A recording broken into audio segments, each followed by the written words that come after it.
किसी ने खूब कहा है, जब किसी देश में नया बदलाव करना हो तो सबसे पहले उसकी शिक्षा नीति में सुधार करना होगा।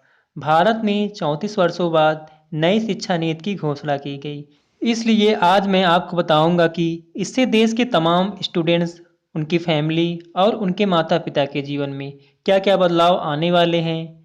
अगर आप छात्र हैं या फिर किसी स्टूडेंट्स के ब्रदर सिस्टर या माता पिता हैं, तो आपको ये जानकारी बहुत ही ध्यान से सुननी चाहिए।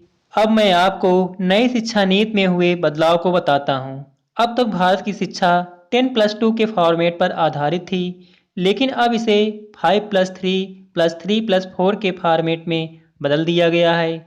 इसके तहत स्कूल के पहले 5 वर्षों की पढ़ाई फाउंडेशन स्टेज पर आधारित होगी, यानी कि पहले 5 वर्षों तक इन छात्रों की शिक्षा के प्रति मजबूत नींव तैयार की जाएगी।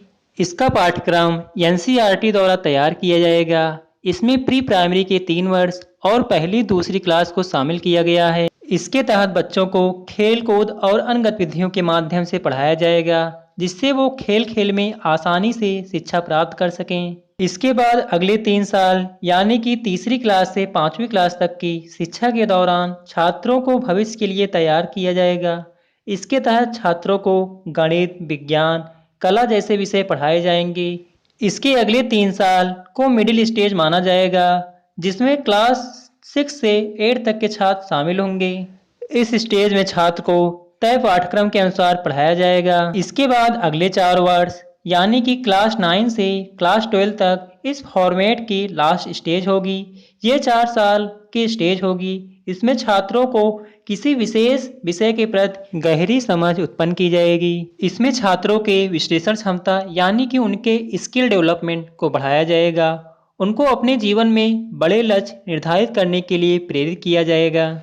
कक्षा 9 से 12 तक की परीक्षाएं अब सेमेस्टर के आधार पर होंगी, यानी कि एक साल में 2 सेमेस्टर होंगे और हर 6 महीने में एक परीक्षा होगी।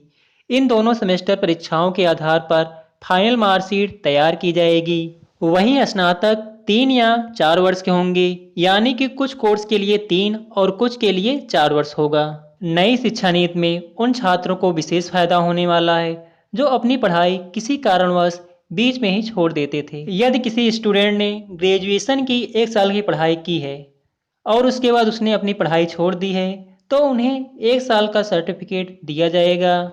यदि किसी स्टूडेंट ने 2 साल की पढ़ाई की है, तो उन्हें 2 साल का डिप्लोमा मिलेगा। यदि उन्होंने 3 या 4 साल का कोर्स कंप्लीट कर लिया है, तो उन्हें डिग्री मिल जाएगी। इस प्रकार बीच में पढ़ाई छोड़ने वालों को भी सर्टिफिकेट मिल जाएगा, जो उनके लिए बेनिफिट का काम करेगा। नई शिक्षा नीति में कुछ विशेष बदलाव किए गए हैं।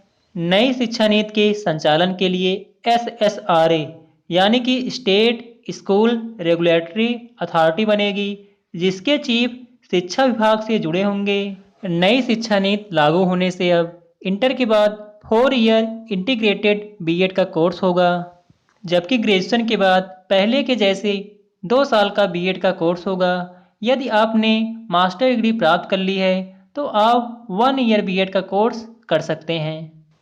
ECCE यानी कि yearly childhood care and education के अंतर्गत प्री प्राइमरी शिक्षा आंगनवाड़ी और स्कूलों के माध्यम से होगी। नई शिक्षा नीति लागू होने से अब सेकेंडरी लेवल तक टेट लागू होगा। शिक्षकों को अब गैर शैक्षणिक कार्यों से हटाया जाएगा। सिर्फ चुनाव ड्यूटी में उनकी ड्यूटी लगाई जाएगी और किसी भी क्षेत्र में शिक्षक की ड्यूटी नहीं लगाई जा सकती है। स्कूल में एसएमसी, एसडीएमसी के साथ एससीएमसी यानी स्कूल कॉम्प्लेक्स मैनेजमेंट कमेटी बनाई जाएगी, जिससे शिक्षा का कार्य स्कूल में सुगमता पूर्वक हो सके।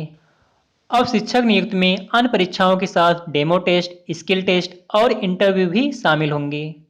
नई शिक्षा नीति में नई ट्रांसफर पॉलिसी आएगी, जिसमें ट्रांसफर लगभग बंद हो जाएंगे। ट्रांसफर सिर्फ पदोन्नत पर ही होंगे। केंद्रीय विद्यालय की तर्ज पर ग्रामीण इलाकों में भी स्टॉप क्वार्टर बनाए जाएंगे। आरटीई को कक्षा 12 तक या 18 वर्ष की आयु तक लागू किया जाएगा।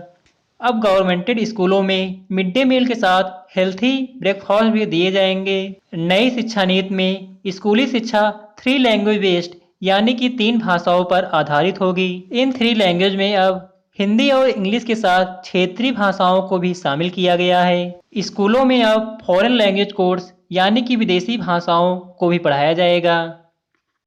नई शिक्षा नीति में विज्ञान और गणित को बढ़ावा दिया गया है। हर सीनियर सेकेंडरी स्कूल में साइंस और मैथ विषय अनिवार्य होंगे।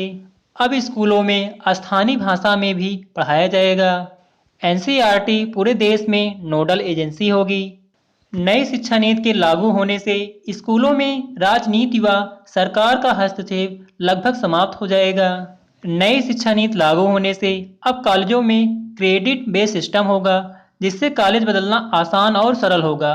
बीच में आप कोई भी कॉलेज बदल सकते हैं। नई शिक्षा नीति में इंटर के बाद 4 वर्षीय बीएड, स्नातक के बाद 2 वर्षीय बीएड और परा स्नातक के बाद 1 वर्षीय बीएड की व्यवस्था की गई है।